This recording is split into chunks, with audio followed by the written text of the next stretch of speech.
সম্মানিত উপস্থিতি, আসসালামু আলাইকুম। সংগঠক চতুর্থয় স্মরণ সভা 21শে পরিষদ নওগাঁর প্রতি কৃতজ্ঞতা প্রকাশ করছি এই স্মরণ সভার আয়োজন করার জন্য। হয়তো আজকে আমি নওগাঁ আসতাম না, এই অনুষ্ঠানটার জন্য আমার আগে আসতে হচ্ছে। বাবাকে নিয়ে কখনো বলে শেষ করা সম্ভব না, এর বিস্তার আছে, কারণ তার হাত ধরেই হাতে শেখা।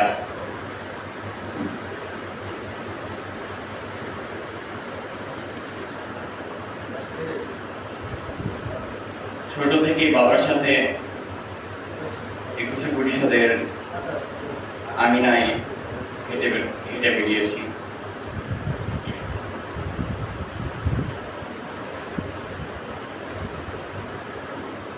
বাবা ব্যতীত যে তিনজন কাকু আছেন, তাদের চেহারা আমার চেনা, বড় হওয়ার পরে হয়তো তেমন কোনো স্মৃতি তাদের সাথে ছিল না, তবে ছোটবেলা নিশ্চয়ই ছিল। আমার মনে না থাকলেও কারো না কারো মনে আছে।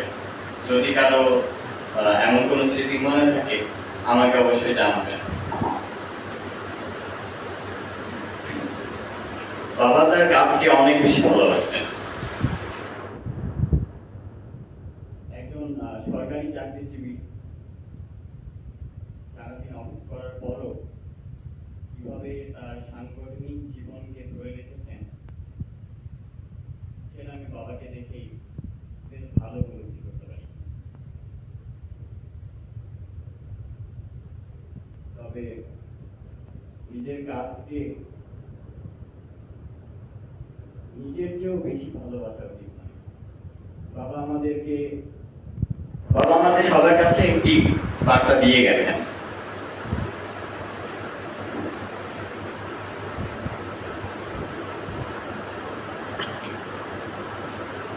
সবার সমাজের সেবা করার জন্য, সংস্কৃতিকে দাঁড় করানোর জন্য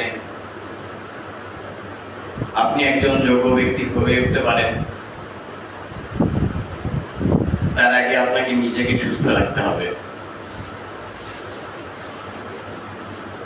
আমার যে সকল কাকুরা এখনো নওগাঁর সংস্কৃতির জন্য কাজ করে যাচ্ছেন, তাদের প্রতি আমার আবদার, আপনাদের সমন্বয় ঘটুক, অনেক শক্তভাবে নওগাঁর সাংস্কৃতিক অঙ্গন এবং সামাজিক অঙ্গনকে আপনারা ধরে রাখুন এবং নিজের যত্ন নিন। ধন্যবাদ।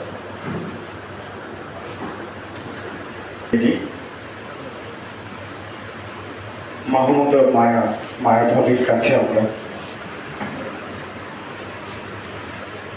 আমন্ত্রণ জানাচ্ছি মায়া ভাবিকে।